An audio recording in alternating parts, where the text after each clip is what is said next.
Pemikiran Khawarij ini adalah pemikiran takfir. Saya perlu mengingatkan sebelum mungkin bercerita sedikit kapan munculnya Khawarij ini, bahwa dalam syariat atau dalam hukum Islam ini larangan mutlak, haram. Bahkan Rasulullah sallallahu alaihi wasallam bersabda, ayyuma rajulin muslim akfara rajulan musliman fa in kana kafira wa illa kana huwal kafir. Rawahu Abu Daud.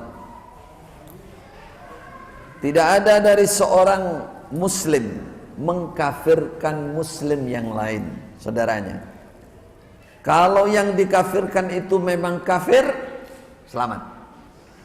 Jika yang dikafirkan itu tidak kafir, salah memvonis orang, salah sangka, salah kira, maka kekafiran itu kembali kepada yang menuduh. Ini kata para ulama, minimal dosa besar, kufran duna kufrin. Kalau dia sadar, dia ngerti orang yang dikafirkan itu bukan orang kafir, sehingga ada tindak lanjut eksekusi, membunuh, merampas, dan maka ini kafir beneran nih yang menuduh ini. Karena dia telah menghalalkan, telah menganggap orang Islam adalah orang kafir. Di sini larangan mutlak di dalam agama, maka kita berhati-hati. Berhati-hati jangan sampai masuk di aliran ini. Yang sudah keluar, alhamdulillah, sayonara, bersyukur kepada Allah. Jangan terulang lagi. Karena sejarah mencatat pemahaman takfir seperti ini, inilah yang akan berbuat kekacauan, akan memecah belah umat, ya, akan menghancurkan Islam dari dalam. Yang paling bahaya, saudara, dari aliran Khawarij atau takfir ini, mereka membunuh orang Islam, menghancurkan Islam dari dalam atas nama Islam. Coba. Jadi orang tertipunya di situ, atas nama Islam, atas nama Quran, atas nama ayat Quran, hadis. Mereka menghancurkan Islam dari dalam. Pertama yang mungkin kita lihat zaman Khalifah Utsman. Ya, pada zaman Khalifah Utsman mereka mulai muncul di akhir-akhir kekhilafahan Khalifah Utsman. Pada saat kurang lebih Khalifah Utsman sudah berumur sekitar 84 tahun. 83, 84 tahun. Muncullah golongan ini yang menunjukkan ketidakpuasannya terhadap kekhilafahan Khalifah Utsman. Ya, Khalifah Utsman. Mereka, ini ciri-cirinya Khawarij, ya. Mereka mulai membuat skenario bagaimana cara menurunkan Khalifah Utsman dari kekhilafahan, dengan surat menyurat di antara temannya, dengan menyebar berita hoax, dengan memfitnah, mengatakan Khalifah Utsman sudah tidak pantas lagi menjadi khalifah karena dia telah banyak menyimpang, melakukan dosa besar menurut mereka, dan dia telah kafir. Jadi dia harus turun. Akhirnya mereka bersepakat dari beberapa daerah, ya, dari Mesir, dari Irak, dan dari Jazirah yang lain, berkumpul di suatu tempat untuk melakukan kudeta. Ya, demo lanjut kudeta di Madinah, dan mereka ambil waktu yang kira-kira Madinah kosong dari bala tentara. Tidak ada bala tentara. Mereka pilih musim haji. Khalifah Utsman sudah tidak mungkin haji, beliau sudah tua, jalan saja sudah berat, berdiri saja harus dibuang beliau. Mereka ambil musim haji, datanglah mereka ke Madinah. Sebelum mereka datang masih ada di sekitar luarnya Madinah. Khalifah Utsman sudah mendengar bahwa mereka akan masuk ke Madinah. Lalu Khalifah Utsman mengutus Ibnu Abbas pertama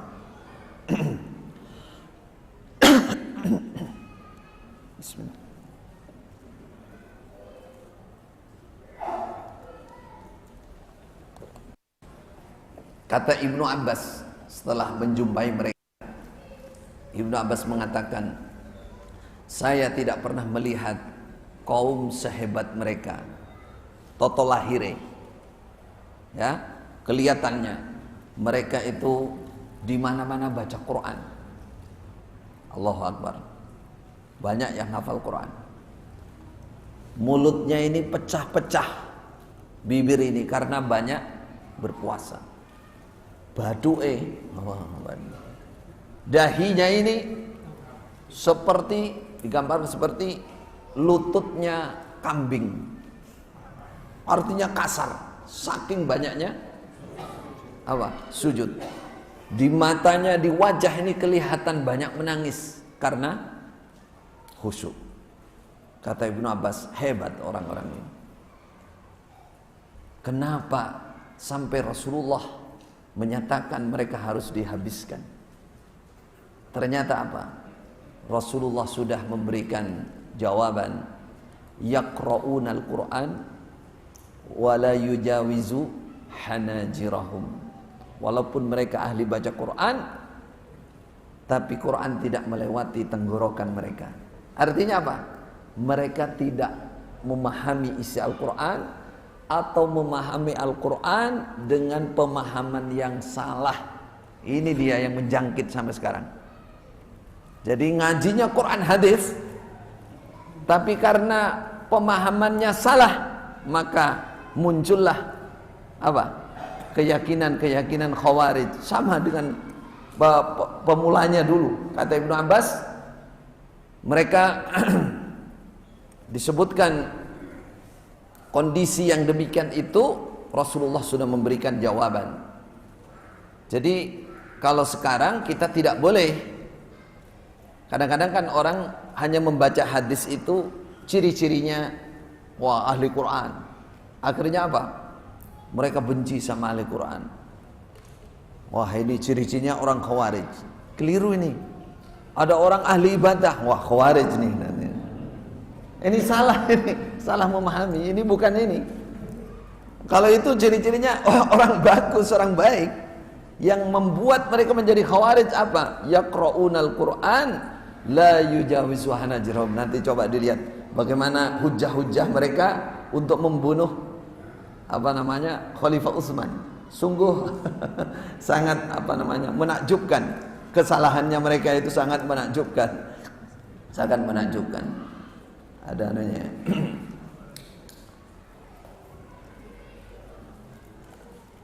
Disebutkan ya, ketika Khalifah Utsman tadi mengutus Ibnu Abbas, kemudian juga mengutus yang bernama siapa? Muhammad bin Maslamah, kemudian Jabir ya, untuk menemui mereka. Ternyata pemimpinnya ini yang paling terdepan, kalungan mushaf, pakai kalung mushaf, bawa pedang. Setelah ditanya oleh perwakilan dari Khalifah Utsman yang datang, Muhammad bin Maslamah, ditanya, dia mengatakan, dia sumbar, mengatakan, inna hada, isyarah ke Quran ini. Makanya saya katakan tadi, menghancurkan Islam dari dalam atas nama Islam juga. Inna hada, kan, sungguhnya Quran ini, amarana an naqtula bihada, memerintahkan kami untuk membunuh memakai pedang ini, sambil dia pegang pedang, kullaman la yu'minu bihada, semua orang yang tidak beriman kepada ini. Masya Allah, mau menggulingkan Khalifah Utsman, mau membunuh Khalifah Utsman pakai dalih apa? Al-Quran. Akulah yang paling murni, akulah yang paling mangkul, musnad muttasil. Bahaya kalimat ini saudara. Lalu mengkafirkan orang lain. Nilai Khawarij yang muncul saat itu, ya, setelah ditanya,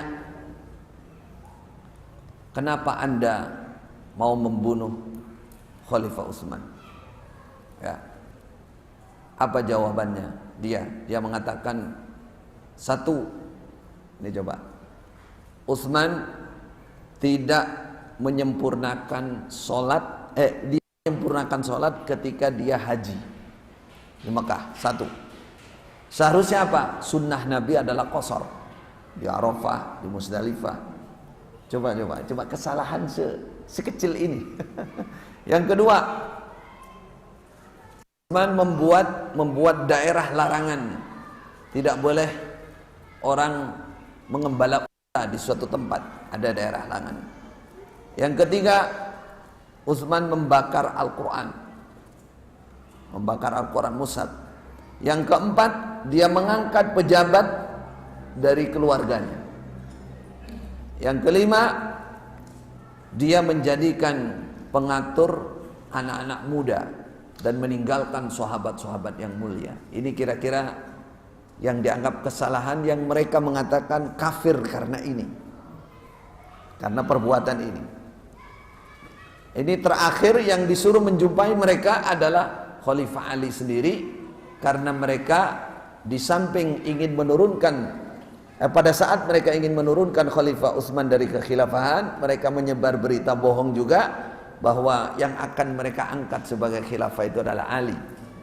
Ketika Khalifah Utsman mendengar seperti ini, Alilah yang diutus untuk menyadarkan mereka. Khalifah Ali mengatakan, maukah kalian mendengarkan aku? Aku jawab apa yang menjadi syubhat kalian itu. Yang pertama, bahwa beliau menyempurnakan sholat ketika haji karena beliau beristri di Mekah. Jadi sudah beristri, sudah nikah di Mekah, sehingga menyempurnakan, berarti ada di rumah, sudah bukan musafir haji lagi. Yang kedua, beliau membuat daerah larangan. Ya, daerah larangan itu bukan untuk siapa-siapa, bukan untuk pribadinya, tapi untuk untanya orang-orang Islam, unta zakat biar gemuk, untuk kepentingan umum. Dia membakar mushaf Al-Quran, jika diseragamkan dijadikan satunya mushaful imam. Yang dibakar itu adalah Al-Quran yang diperselisihkan isinya, sedangkan yang sudah seragam dianggap paling sahih, yaitu yang ditetapkan. Beliau mengangkat keluarganya sebagai apa? Sebagai pejabat. Rasulullah melakukan itu. Rasulullah melakukan hal itu jika yang dijadikan pejabat itu memang orang yang punya kapasitas, punya amanat, nah, dari keluarganya. Zaid bin Harithah jadi panglima, ya, banyak sekali contohnya. Kemudian orang muda dijadikan pemimpin, Rasulullah juga melakukan itu, kata Khalifah Ali.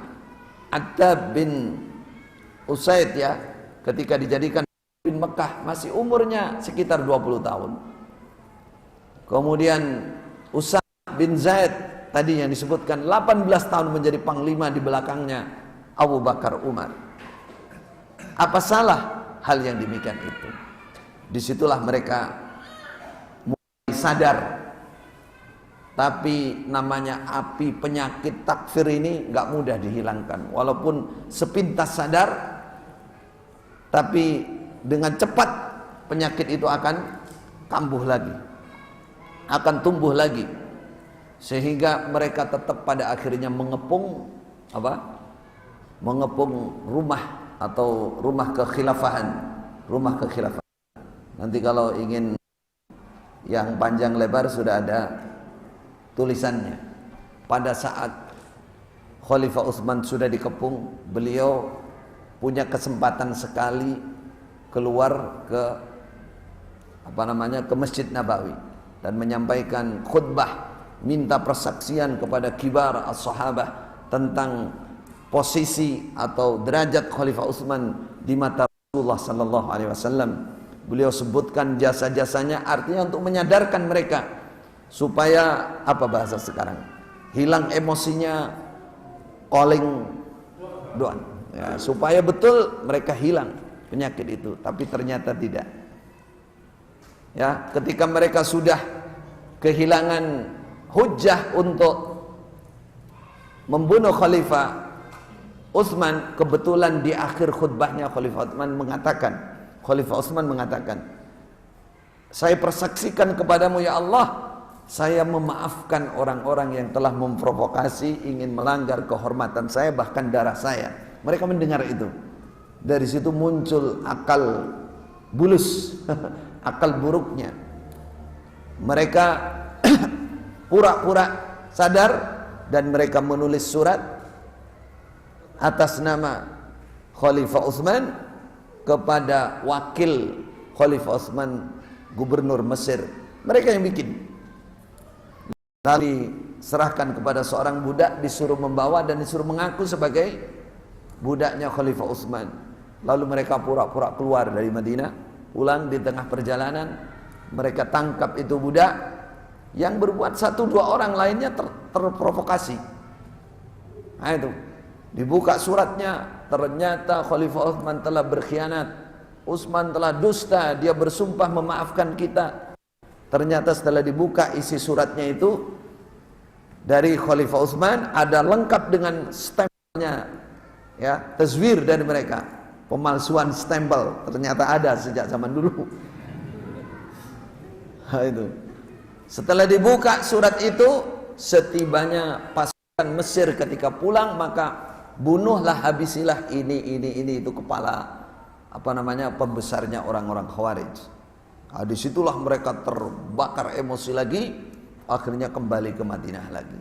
Pada saat itu orang-orang di Madinah sudah sepi, banyak yang pergi haji, sahabat-sahabat yang mulia banyak yang ada di luar Madinah. Bahkan di Madinah tinggal orang-orang yang istilahnya anak-anak muda dan hanya beberapa orang saja. Orang Madinah bingung karena mereka mengira bahwa pasukan ini sudah pergi. Ternyata mereka masuk dengan gemuruhnya takbir.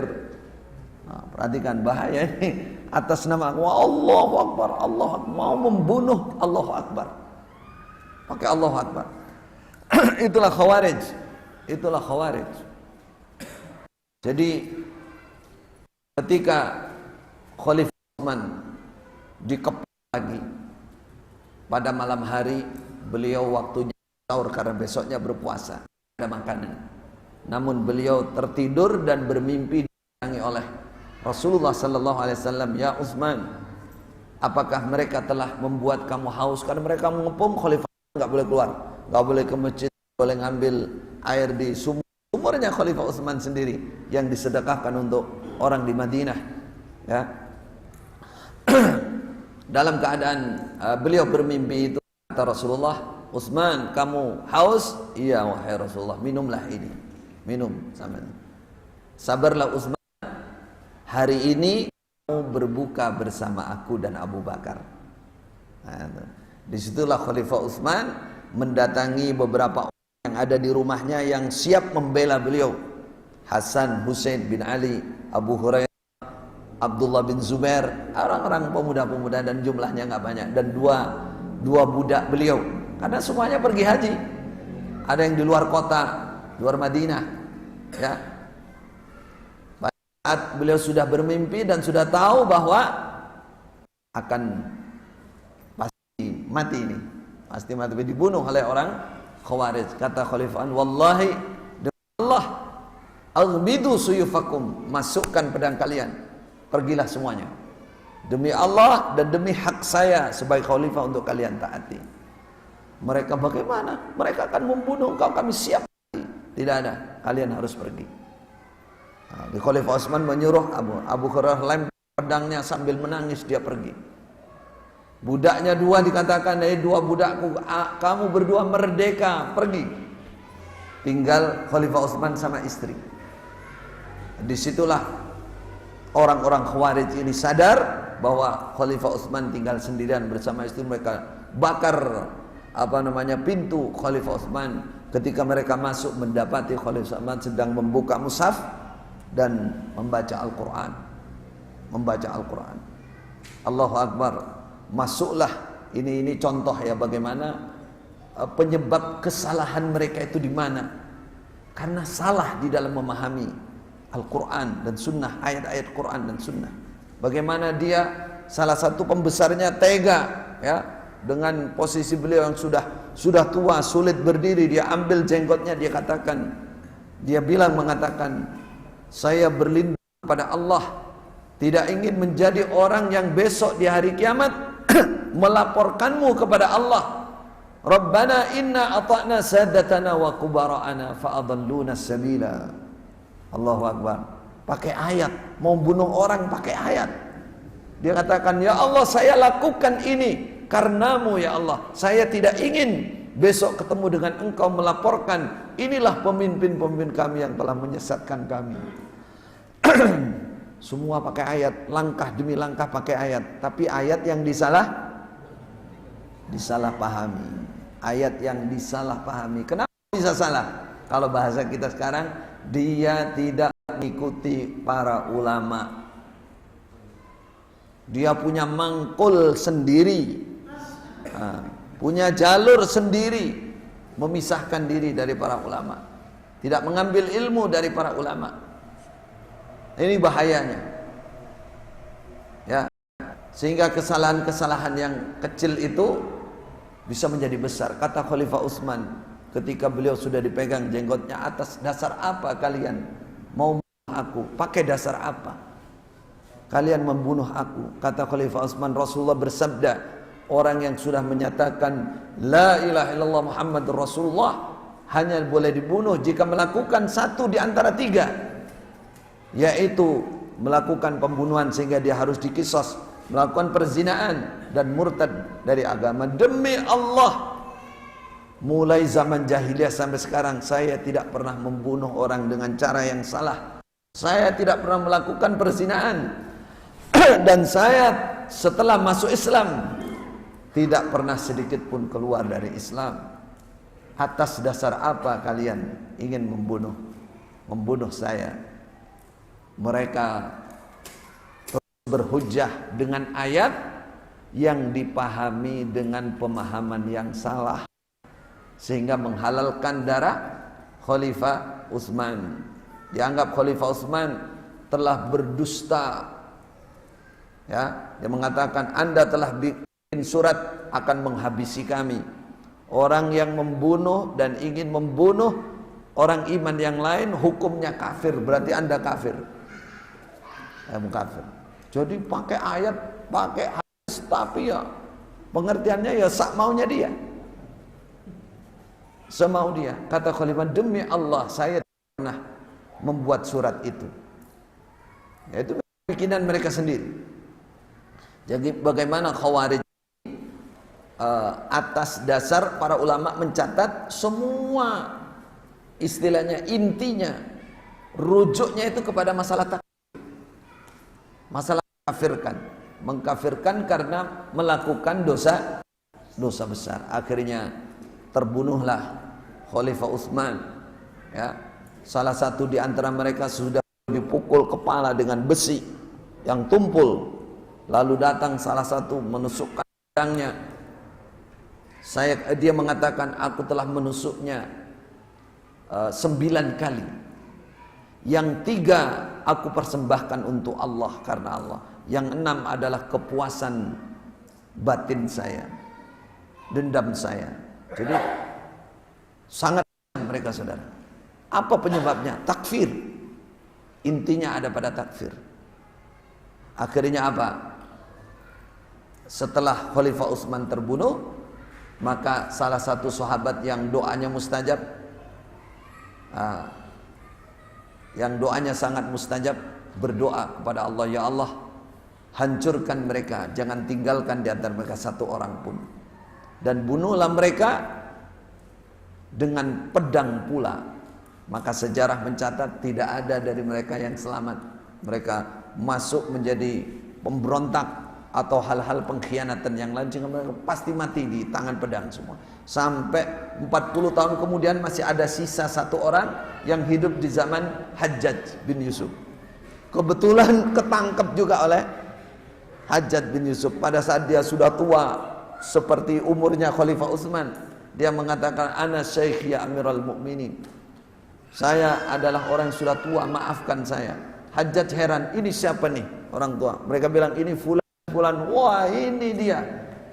biang kerok juga ini, yang punya tanggungan darahnya Khalifah Utsman disikat sendiri sama Hajjaj, disikat sendiri, dipotong sendiri sama Hajjaj.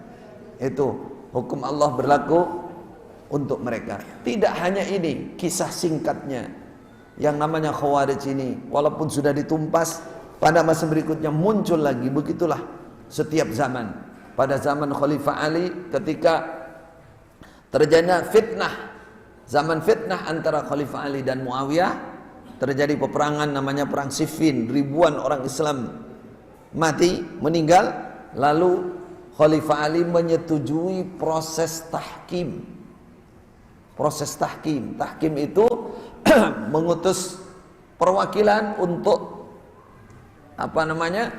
bermusyawarah untuk mencari jalan tengah supaya ada perdamaian. Apa? Mereka asalnya membela Khalifah Ali. Karena ada proses rencana tahkim itu, mulailah mereka keluar aslinya, sifat aslinya. Apa yang mereka katakan? La hukma illa lillah, inil hukmu illa lillah, pakai ayat. Kami enggak setuju kepada Ali, hukum hanya milik Allah, tidak boleh ada perdamaian. Mereka adalah kaum bughat. Kata firman Allah, fa in baghat ihdahuma 'alal ukhra faqatilul lati tabghi hatta tafiya ila amrillah. Coba pakai ayat apa enggak? Pakai ayat mereka. Cuman salah dalam mengartikan atau salah dalam menempatkan ayat. Kenapa? Karena tidak mengikuti para ahli ilmu. Mereka katakan Muawiyah dan bala tentaranya jelas itu pemberontak, jelas bughat, maka firman Allah harus diperangi. Harus dihancurkan Muawiyah. Mereka inil hukmu illa lillah, inil hukmu illa lillah. Khalifah Ali kaget, ini siapa lagi yang muncul? Ternyata kepala-kepala Khawarij itu yang muncul. Kata Khalifah Ali, wallahi hadhihi kalimatu haqqin yuradu bihi batil. Ini kalimatnya, ucapannya benar, memang hukum itu milik Allah, tapi mereka gunakan untuk melakukan kebatilan. Akhirnya mereka memisahkan diri, jumlahnya kalau dalam sebagian riwayat 6.000. Ya, 6.000. Terakhir asalnya 12, tapi yang berani muncul ini 6.000. Memisahkan diri, bertempat di kawasan Harura. Kawasan Harura. Itu semua yang mereka lakukan karena salah dalam memahami ayat-ayat Al-Quran, memahami ayat Al-Quran. Setelah mereka didatangi oleh Ibnu Abbas, utusannya Khalifah Ali, untuk menyadarkan mereka, apa diantara dialog mereka? Apa kesalahan Khalifah Ali? Kenapa anda tidak mau dengan Khalifah Ali? Bahkan mengancam, memerangi, dan siap memerangi, dan bikin jamaah sendiri. Ada yang dibayat satu orang jadi amirnya. Jadi mereka keluar dari Muawiyah, mereka keluar dari barisan Khalifah Ali dan keluar dari Muawiyah dan mengkafirkan dua-duanya.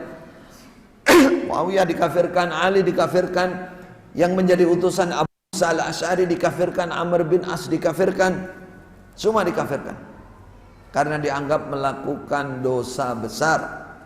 Dosa besar menurut anggapan mereka. Ketika Ibnu Abbas datang, mereka ditanya, ada apa? Kenapa kalian? Mereka banyak hal, kadang-kadang hal yang kecil dan salah paham. Di antaranya apa? Katakan Ali berperang tapi tidak mau mengambil jarahan dan tidak mau menahan, sebagaimana sunnah Rasulullah menahan tawanan. Kata Ibnu Abbas, Ali berperang dengan Aisyah, dengan Ibu Aisyah perang Jamal. Siapa di antara kalian yang rela Ibu Aisyah sebagai tawanannya? Bukankah Ibu Aisyah adalah ibu? Jadi hal-hal yang sangat sepele, sangat remeh, tapi mereka salah paham jadi masalah besar. Jadi masalah besar. Dan hal-hal kecil yang lain mereka sebutkan, tapi disadarkan oleh Ibnu Abbas, sehingga 2.000 kembali, tinggal 4.000. 4.000 itulah yang terus menyerang pasukan Khalifah Ali. Akhirnya mereka juga dihabiskan juga Khalifah Ali.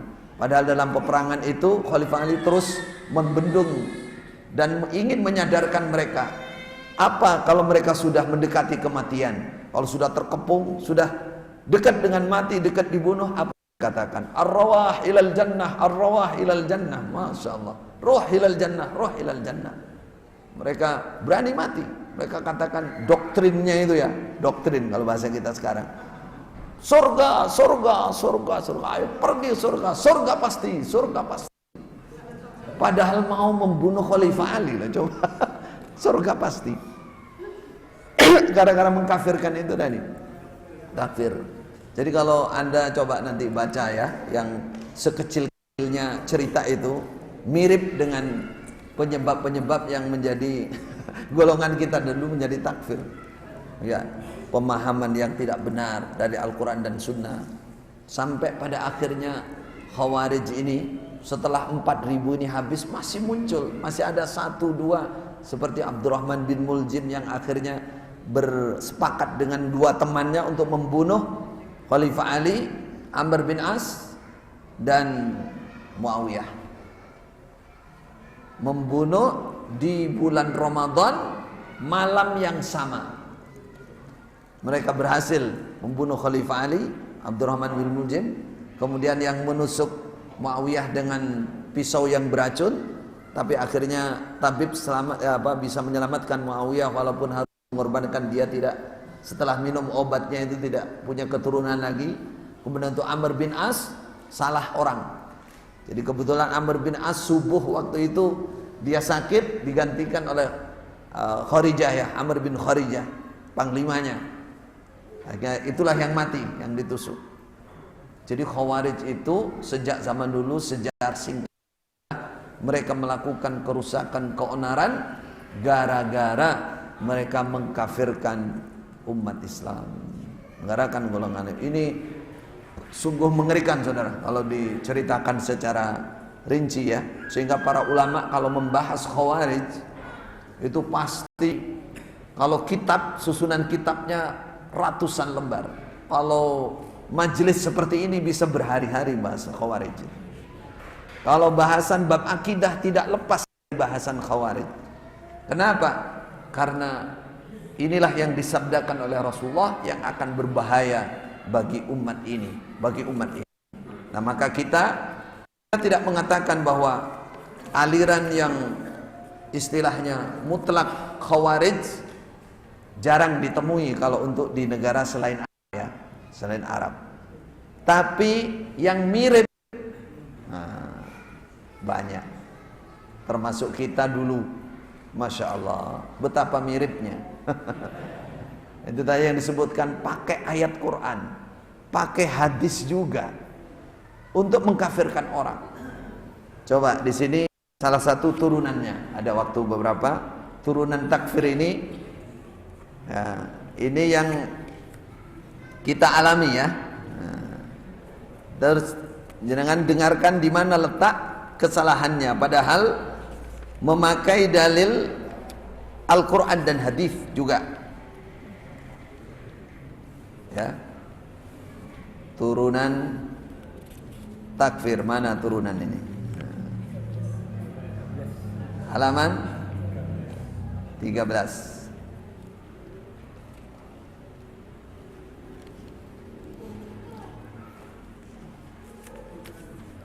Ini yang tulis ini adalah tulisannya para ulama di kitab. Bukan yang sekarang, bukan yang saya alami dengan golongan yang dulu, bukan. Tapi betapa miripnya. Intinya mereka akan mengabaikan dan merampas hak-hak orang yang dituduh kafir dan diperlakukan sebagaimana orang kafir. Di antaranya yang paling besar adalah menghalalkan harta dan darahnya. Nah, menghalalkan harta dan darahnya. Pakai dalil, saudara. Anda ingin tahu dari golongan saya yang seperti ini dalilnya? Pakai dalil. Sahih hadisnya, pengertiannya yang tidak sahih.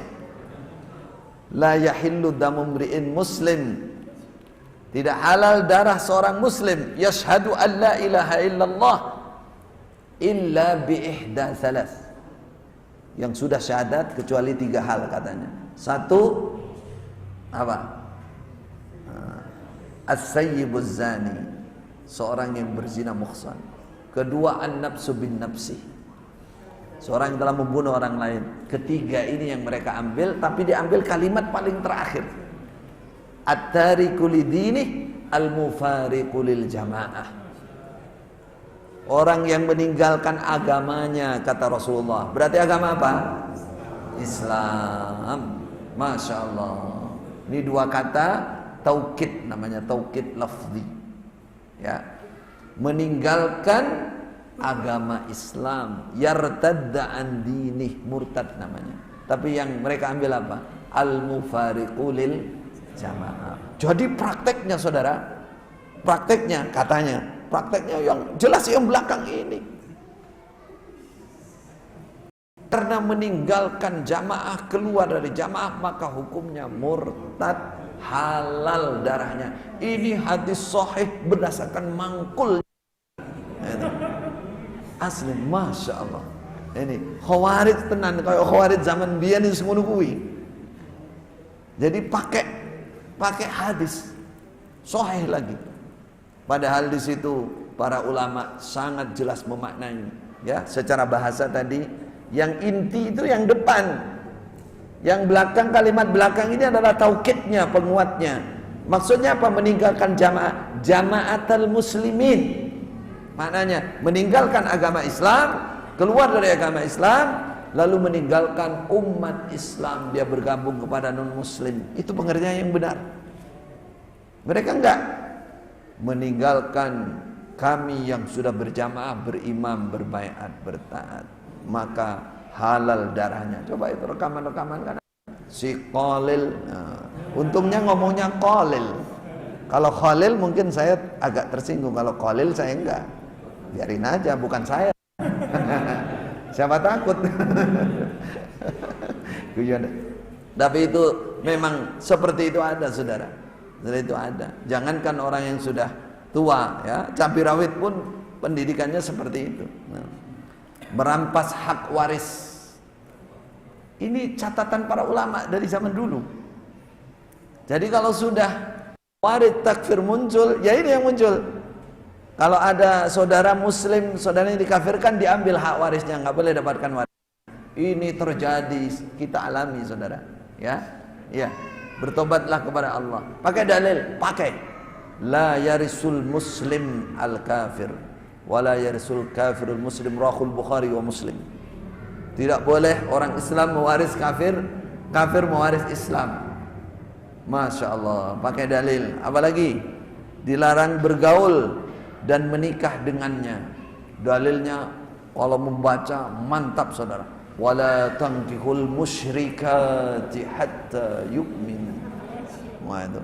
La hunna hillul lahum wala hum yahilluna lahun. Itu pendoktrin itu lah keluar dalil itu terus yang dipakai. Tidak boleh menikahi wanita musyrik. Jadi selain mereka dianggap kafir, musyrik semua. Itu dalilnya pakai itu. Bahkan yang paling parah apa?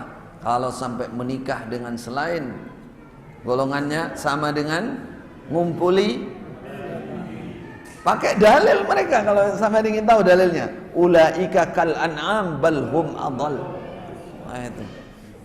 Hum syarrul bariyah. Itu dalilnya. Seburuk-buruknya makhluk, mereka seperti hewan. Dan lebih hewan daripada hewan. Pakai dalil, saudara. Innalillahi wa inna ilaihi raji'un. Saya ketika belajar sampai di Mekah beberapa bulan, ya, cara Jawa itu kayak orang ngengkleng. Ngengkleng itu ya sebentar-sebentar diem gitu. Kok ada di sini aku ya? Kok bisa seperti ini gitu?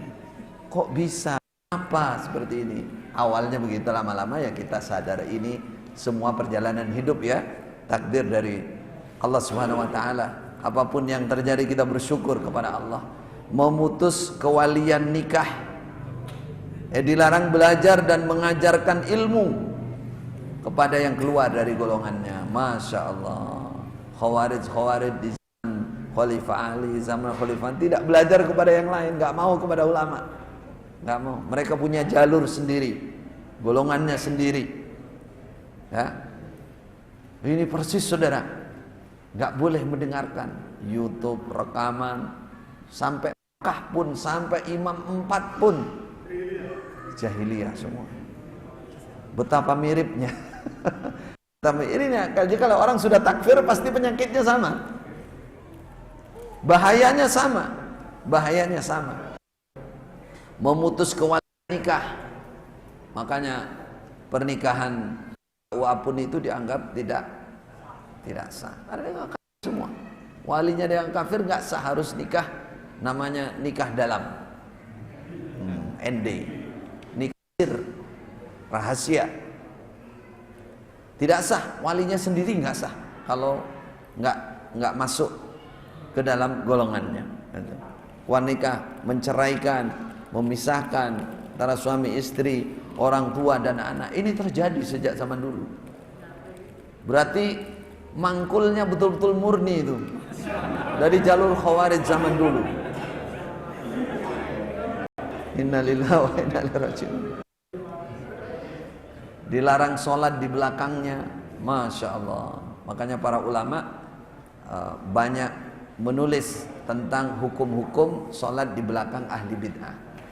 Gara-garanya ya diantaranya khawarij itu nggak mau diimami. Kalau ngimami yang nemen juga nggak mau, yang pemahaman sangat, jadi dianggap sholat sah bersama sholat dengan orang kafir, dengan orang-orang kafir. Jadi penyakit takfir ini musibah bagi seorang muslim. Maka selamatkan diri kita, jangan sampai terkena penyakit-penyakit yang seperti ini.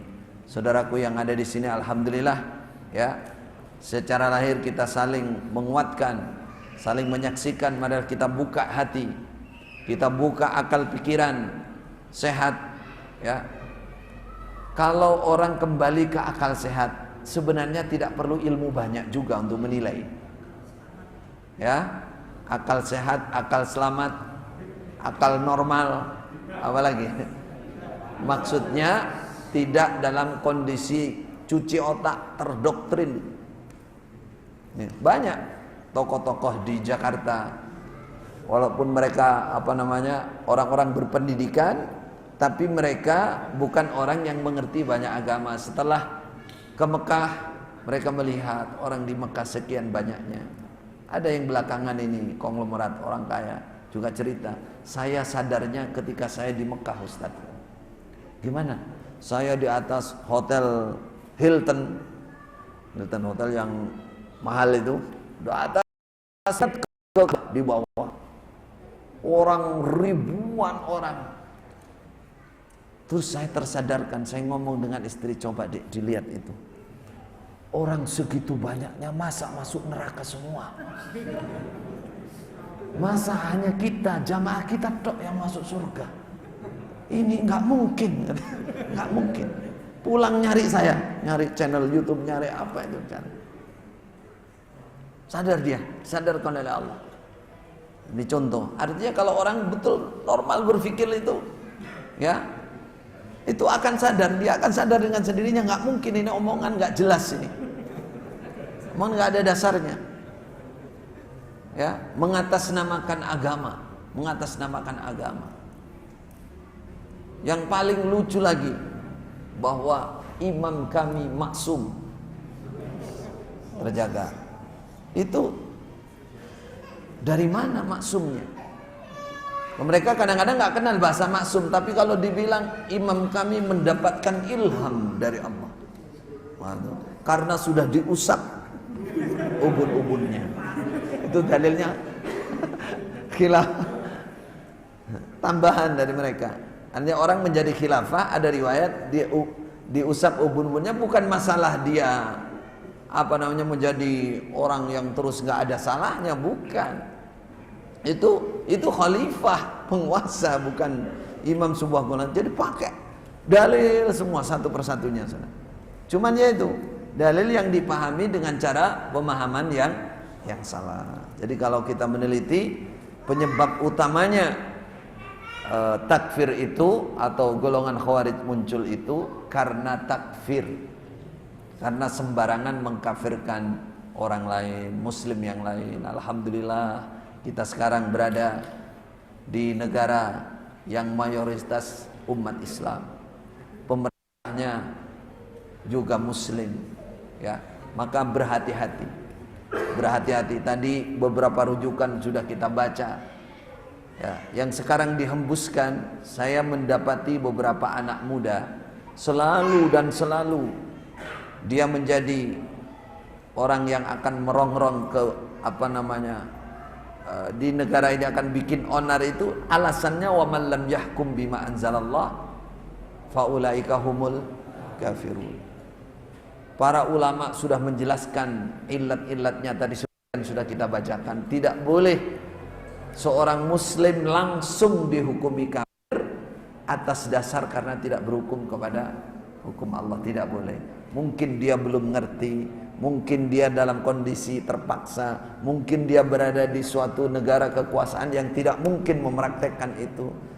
Cuman lebih dari itu, coba kita, kalau kita hayati lagi untuk secara umum ya, apakah betul negara kita misalkan ya melarang Islam, melarang sholat? Nah, ini yang utama. Ketika Hasan Al-Basri ini salah satu, mumpung saya ingat, Hasan Al-Basri ulama tabi'in, beliau sering menerangkan bahwa Khawarij itu bukan membela agama, tapi mereka adalah mencari dunia, mencari keduniaan. Para murid-muridnya kepada Hasan Al-Basri mengatakan, Imam Hasan Al-Basri, kami menjumpai sendiri orang-orang Khawarij itu betul-betul orang yang zuhud, meninggalkan keduniaan. Mereka berani meninggalkan istri, anak karena berjuang. Karena berjuang. Kok Anda katakan mereka membela dunia, mencari dunia? Padahal kenyataannya tidak demikian. Kata Hasan Al-Basri apa?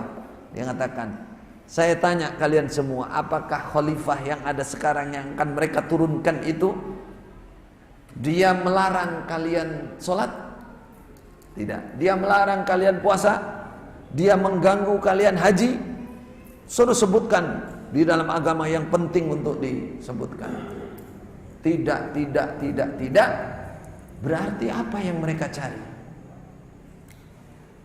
Kalau khalifah sudah menjalankan semua itu, apalagi yang mereka cari kalau bukan dunia? Sama seperti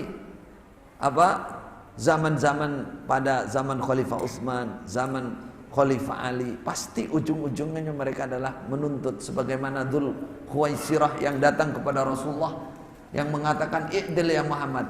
Apa yang dia cari? Coba. Apa yang dia tuntut? Pembagian jarahan kan? Ujung-ujungnya masalah uang, masalah kedudukan yang mereka cari. Itulah Khawarij. Maka kita bisa melihat bagaimana misalkan di negara kita secara umum ya, dasar negara kita Pancasila, apakah bertentangan dengan nilai-nilai Islam? Siapa yang menyusun Pancasila? Apalagi kita melihat sebelum sila pertama itu ada perubahan. Bahkan itu isinya adalah mengamalkan syariat berketuhanan dengan mengamalkan syariat Islam bagi pemeluknya. Kenapa dirubah? Karena non-muslim dari timur, ya ini cerita singkat aja, detailnya sampai baca sendiri. Sehingga negara ini akhirnya menjadi ibaratnya bahasanya bisa dikatakan negara yang sifatnya sebagaimana kondisi ketika Nabi awal-awal di Madinah. Coba dibaca Piagam Madinah. Di sini juga tertulis perjanjian Nabi dan orang-orang Yahudi yang bertetangga di Madinah. Salah satunya agama, mereka hidup dengan agamanya masing-masing. Sama-sama membela negara, tidak boleh ada pengkhianatan, tidak boleh. Itu dilakukan oleh Rasulullah sallallahu alaihi wasallam. Ya, apalagi sampai turun ke sila berikutnya bertentangan dengan nilai Islam, tidak. Coba hafal apa enggak? Ketuhanan yang Maha Esa, kemanusiaan yang adil dan beradab. Itu Islami apa bukan? Adil, beradab, tujuan Islam. Tujuan Islam yang utama keadilan dan beradab. Persatuan apa? Indonesia. Masih ingat? Masih hafal? Apa persatuan bahasa bahasa Arabnya? Jamaah. Ketika mayoritas umat Islam di Indonesia bersatu, berarti bisa dimaknai apa itu? Yaitu Jamaatul Muslimin. Persatuan Indonesia, kerakyatan yang dipimpin oleh hikmat kebijaksanaan dalam permusyawaratan perwakilan. Masya Allah, kalau mau dirinci semua ada dalilnya. Penuh dengan hikmah, bermusyawarah. Atau yang terakhir apa? Keadilan sosial bagi seluruh. Masya Allah, itulah tugas utama penguasa Islam, harus menyamaratakan keadilan sosial bagi seluruh rakyatnya, bahkan orang-orang non muslim pun yang berada di negaranya. Coba baca sejarahnya, siapa Umar bin Abdul Aziz, non muslim pun berada di negara Islam mendapatkan keadilan dalam segala hal. Dalam hukum, kalau dia memang benar-benar, kalau dia dianiaya pasti ditolong, ya. Itulah Islam aslinya. Di negara kita adakah peraturan atau undang-undang yang membolehkan perampokan, perzinaan, apalagi pencurian? Dan umpama ada satu dua, memang di sini bukan negara Islam. Tapi jangan mengatakan, menafikan semuanya, ini tauhid semua, kafir semua, enggak bisa. Sedangkan tadi dikatakan oleh para ulama, para sahabat, orang yang berhukum kepada selain hukum Allah saja, ya, kita belum bicara Pancasila. Pancasila enggak ada nilai-nilainya, itu nilai Islami, enggak bertentangan. Ini umpama betul hukumnya itu bertentangan dengan hukum Allah, belum bisa langsung dihukumi kafir.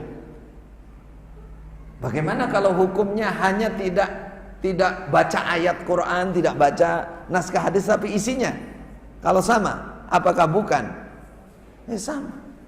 Ini sedikit masukan untuk kita semua, karena saat ini ya bisa kita lihat kanan kiri, bahkan saya kemarin istirja, ada satu dua orang alhamdulillah tidak banyak di antara kita yang hijrah salah tempat, masuk ke aliran Khawarij. Ya, Khawarij bahasa Arabnya, adapun yang lain ya sampai ada yang mau berangkat ke mana? Nah, dulu waktu ada ISIS itu ulama daerah itu salah alamat, hijrahnya dari mulut harimau hijrah ke mulut buaya atau dibalik. Innalillahi wa inna ilaihi raji'un. Nah, ini bagian dari apa yang bisa disampaikan malam ini, semoga menjadikan sedikit pencerahan bagi kita semua. Barakallahu fina wa fikum jami'an. Tayyib.